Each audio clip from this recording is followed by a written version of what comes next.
Hello students, जैसा कि आप देख पा रहे हैं आज का अपना टॉपिक है प्रकाश अर्थात लाइट। और लाइट जो है इस पाठ के अंदर दो पार्ट हैं। राजस्थान बोर्ड एग्जाम 10वीं क्लास के लिए ये पार्ट बहुत इंपॉर्टेंट होता है, सबसे अधिक नंबर का होता है। और जितने भी कंपटीशन एग्जाम होते हैं जिनमें जनरल साइंस या साइंस से संबंधित कोई भी मटेरियल आता है उसमें भी ये पार्ट बहुत इंपॉर्टेंट होता है। और आप लोग इस पार्ट को एक बार अगर मेरा पढ़ा हुआ देख लेंगे तो आप इस तरह से इसको समझ जाएंगे, अनपढ़ व्यक्ति भी समझ सकता है। बहुत सिंपल और बहुत ही सरल तरीके से आप लोगों के सामने इसको प्रेजेंट करेंगे। प्रकाश लाइट, जिसके हम दो पार्ट पढ़ेंगे, एक तो प्रकाश का परावर्तन और एक प्रकाश का अपवर्तन। और जैसा कि आपको पता होगा, सबसे पहली बात, जो परावर्तन की घटना है वो किसमें होती है बताइए? अपारदर्शी माध्यम होना चाहिए। फॉर एग्जाम्पल अपने दर्पण, सुबह सुबह उठ करके आप जो अपना चेहरा देखते हैं वो है समतल दर्पण, उसमें भी आपको प्रकाश का परावर्तन की घटना होती है। और अपवर्तन की जो घटना है उसके लिए पारदर्शी माध्यम होना चाहिए और माध्यम अलग अलग बदलने चाहिए। माध्यम वो होता है अपना लेंस।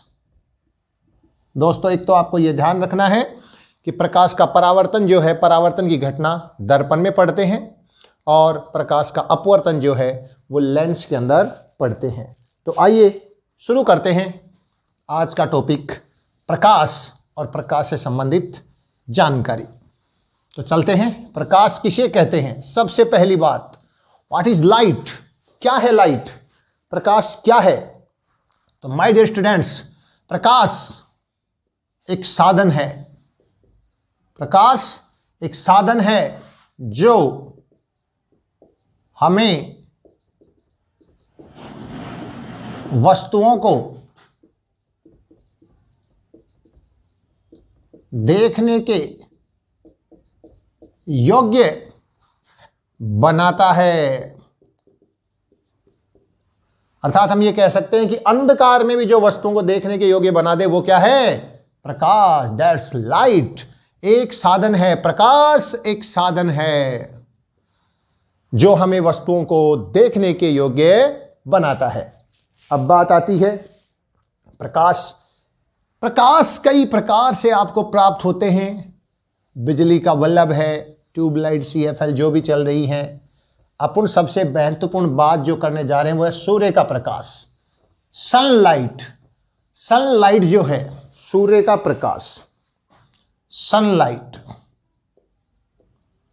सनलाइट जो है दोस्तों वो हमारे पास आती है रेज के रूप में, किरणों के रूप में आती है। दोस्तों, हमारे पास किरणों के रूप में जो है सूर्य का प्रकाश हमारे तक पहुंचता है।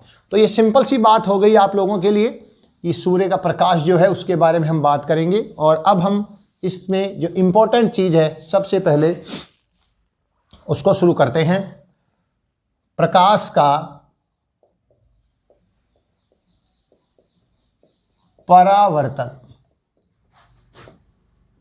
Reflection of light, reflection of light, प्रकाश का परावर्तन। तो होता क्या है दोस्तों, कुछ इंपॉर्टेंट बातें जो इसके लिए आपको ध्यान में रखनी है। प्रकाश के परावर्तन के लिए एक तो जो सतह है, माय डियर स्टूडेंट्स, जो सतह है वो सतह होनी चाहिए अपारदर्शी। अपारदर्शी होनी चाहिए सतह। अपारदर्शी मीन्स जिसके आर पार सूर्य की किरणें ना जा सकें, अर्थात जिसके आर पार देखा ना जा सके, वो किरणें हमारी होती हैं, वो सतह होती है अपारदर्शी सतह। अपारदर्शी सतह होनी चाहिए। और अब हम देखिए एक कांच की समतल पट्टी ले रहे हैं, ये अभी पारदर्शी है, कांच की जो पट्टी है पारदर्शी है।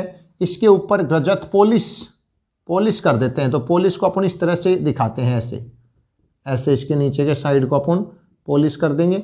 जिस साइड हम पॉलिश कर देंगे उसके अपोजिट साइड जो है वो प्रकाश के परावर्तन का कार्य करेगी, यानी वो कहलाएगी परावर्तक पृष्ठ या सतह। परावर्तक सतह। भाई एक सतह पर हमने, कोई भी हमारा कांच है कोई भी भाग है उसके एक तरफ हमने क्या कर दी, पॉलिश कर दी, एक तरफ हमने उसको बचा लिया, तो जिस तरफ पॉलिश की है उसकी अपोजिट साइड जो है वो क्या कहलाएगी, परावर्तक सतह कहलाएगी। और जब कोई प्रकाश की किरण तिरछी आकर के इस पर आपतित होगी, ये देखिए ये जो किरण आ रही है दोस्तों ये कहलाती है आपतित किरण। जो किरण आकर के टकराती है वो किरण क्या कहलाती है, आपतित किरण। जिस बिंदु पर ये यहां टकराई है वो कहलाएगा आपतन बिंदु। और ये जो आपतन बिंदु है इसकी लंबवत बोले तो 90 डिग्री पर एक काल्पनिक अभिलंब खींचा जाता है दोस्तों। क्या खींचा जाता है, अभिलंब, इस तरह से डॉटेड लाइन द्वारा, ये कहलाता है अभिलंब। और आपतित किरण अभिलंब के साथ जो कोण बनाती है, एंगल, वो कहलाता है कोण आई, एंगल आई, कोण आई। आपतन कोण क्या कहलाता है, आपतन कोण। जितने कोण से ये किरण आकर के आपतित हुई है दोस्तों, उतने ही एंगल से ये उसी माध्यम में परावर्तित हो जाएगी। और परावर्तन के बाद जो अभिलंब के साथ कोण बनेगा, कोण आर, वो कहलाएगा परावर्तन कोण, परावर्तन कोण।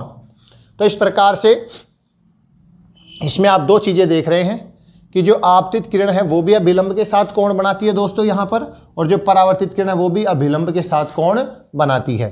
जो परावर्तित किरण गई है, देखो तीर का चिन्ह आपको बता रहा है, ये आ रही है, ये किरण देखो जा रही है, इसे कहते हैं परावर्तित किरण। आपतित किरण और परावर्तित किरण है। ये अपारदर्शी सतह है जो आपको दिखाई दे रही है, ये इसके साथ हमने जो खींचा है इसको हम कह सकते हैं अभिलंब। क्या कहते हैं बच्चों, अभिलंब कहते हैं। तो इस प्रकार से प्रकाश के परावर्तन को हम यहां पर दिखा सकते हैं। प्रकाश के परावर्तन का ये एक आरेख है जिसमें हम प्रकाश के परावर्तन की घटना को दिखाते हैं। अब यहां पर काम की बात आती है कि प्रकाश के परावर्तन की डेफिनेशन, प्रकाश के परावर्तन की परिभाषा क्या होगी। तो देखिए दोस्तों, कैसी सतह पर आकर के प्रकाश की किरण गिर रही हैं, बिल्कुल सही, अपारदर्शी सतह पर आकर गिर रही हैं। जब प्रकाश की कोई किरण किसी अपारदर्शी सतह से टकराती है तो वापस उसी माध्यम में लौट जाती है।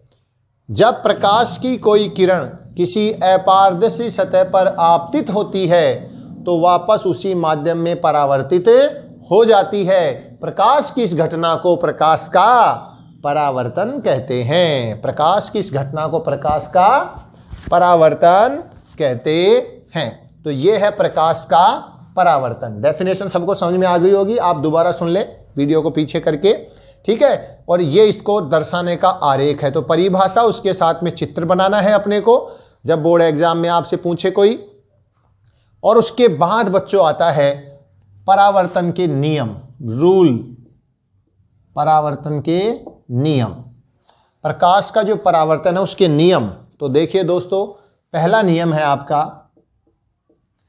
आपके यहां पर देखो क्या क्या चीजें हैं। एक आपतित किरण है, समझाने के लिए मैं नंबर डाल रहा हूं, एक अभिलंब है, एक परावर्तित किरण है, 3।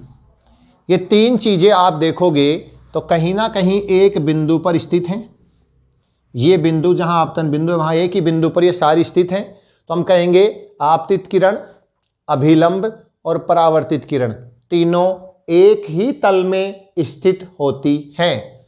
तीनों एक ही तल में स्थित होती हैं। ये हो गया परावर्तन का पहला नियम। और परावर्तन का दूसरा जो रूल है वो है आपका बहुत ही सिंपल सा, कोण आई बराबर कोण आर, अर्थात परावर्तन कोण और आपतन कोण और परावर्तन कोण का मान क्या रहता है बच्चों, बराबर रहता है हमेशा हमेशा हमेशा। ठीक है, ये ध्यान रखें, हमेशा आपतन कोण जितना होगा उतना ही क्या होगा, परावर्तन कोण। फॉर एग्जाम्पल आपसे कोई पूछे कि आपतन कोण का मान 30 डिग्री है तो बताओ परावर्तन कोण का मान कितना होगा, तो आपका आंसर होगा 30 डिग्री, क्योंकि इन दोनों कोण का मान हमेशा क्या रहता है बच्चों, बराबर रहता है। अब थोड़ा सा क्वेश्चन को घुमा के कैसे पूछा जा सकता है कि मान लीजिए कोई आपतित किरण सतह के साथ 60 डिग्री का कोण बना रही है। भाई कोण तो यहां भी बन रहा है ना, कितने डिग्री का कोण बना रही है, 60 डिग्री का। ये जो है मैंने ये कोण अब आपको समझाने के लिए ये बनाया, पहले का जो चित्र था उतना ही आपको रखना है बस परावर्तन के लिए। तो ये किरण 60 डिग्री का कोण बना रही है, तो बताओ परावर्तन कोण R का मान कितना होगा दोस्तों। सोचिए, ये कोण दे दिया, ये अभिलंब जो है ये इस सतह के साथ अभिलंब का मतलब होता है 90 डिग्री। तो आप क्या करेंगे, कोण I निकाल लेंगे। कोण I बराबर 90 डिग्री माइनस 60 डिग्री दे रखा है ये, इस 60 को 90 में से यहाँ तक का जो टोटल उसमें से माइनस कर देंगे तो 30 डिग्री आ जाएगा। तो ये I का मान आ गया 30, तो R भी कितना होगा बच्चों, 30 डिग्री होगा। इस तरह से घुमा फिरा करके कोई भी मान दें, वो कहे कि मान लीजिए कोण है ये 45 डिग्री का है, 45 डिग्री का है, तो बताइए परावर्तन कोण या अपवर्तन कोण कितना होगा। तो वो 90 में से 45 को माइनस करेंगे तो ये 45 हो जाएगा, तो ये भी कितना हो जाएगा, 45 हो जाएगा। या सिंपल तरीके से देंगे तो आपको आपतन कोण और परावर्तन कोण दोनों का ही एक दूसरे में संबंध पूछ लेंगे। तो ये थे अपने प्रकाश के परावर्तन के नियम।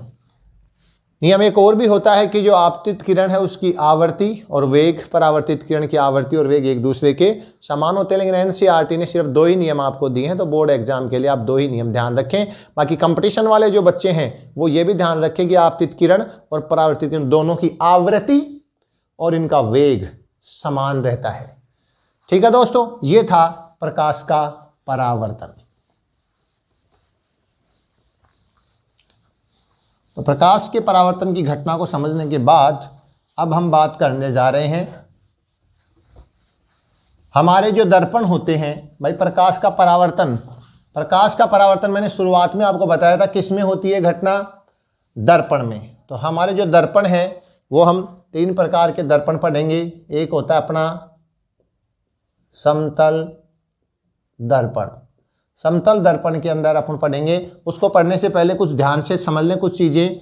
फॉर एग्जांपल मान लिए कोई समतल दर्पण है, इसकी एक सतह भी दर्पण नहीं है ये बच्चों। अभी इसकी एक सतह को क्या करेंगे, पॉलिश करेंगे। जब इसकी एक सतह को पॉलिश कर देंगे तो ये दर्पण बन जाएगा। अब इस दर्पण के सामने जो वस्तु रखी हुई है, जो वस्तु दर्पण के सामने रखी हुई है, ये वस्तु कहलाएगी बिंब। बिंब या वस्तु क्या कहलाती है बच्चों, बिंब। और इस दर्पण में इसका जो प्रतिबिंब बनेगा, जो चित्र बनेगा इसके जैसा, वो कहलाता है प्रतिबिंब। क्या कहलाता है बच्चों, प्रतिबिंब। तो 2 चीजें होती है, ध्यान रखें, बिंब और प्रतिबिंब। बिंब यानी वस्तु जिसका हमें चित्र देखना है या बनाना है, और वो जो बनता है उसका वो क्या कहलाता है, प्रतिबिंब।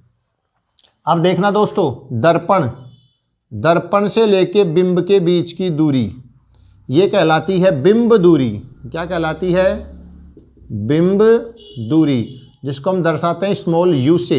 ये जो दूरी है यहाँ से यहाँ तक की ये कहलाती है यू। बिंब दूरी को किससे दर्शाते हैं, यू से। और इधर यहाँ से दर्पण से लेकर के और प्रतिबिंब की दूरी ये कहलाएगी प्रतिबिंब दूरी, और इसको हम दर्शाते हैं वी से, प्रतिबिंब दूरी। ठीक है दोस्तों, यहाँ से भी क्वेश्चन बनते हैं समतल दर्पण के अंदर, जो भी अपन जब बात करेंगे। लेकिन आप अभी इतना समझ लो कि एक तो बिंब होता है, बिंब दर्पण से जितनी दूर रखा है वो बिंब दूरी कहलाती है, और एक इसका बनता है वो प्रतिबिंब बनता है।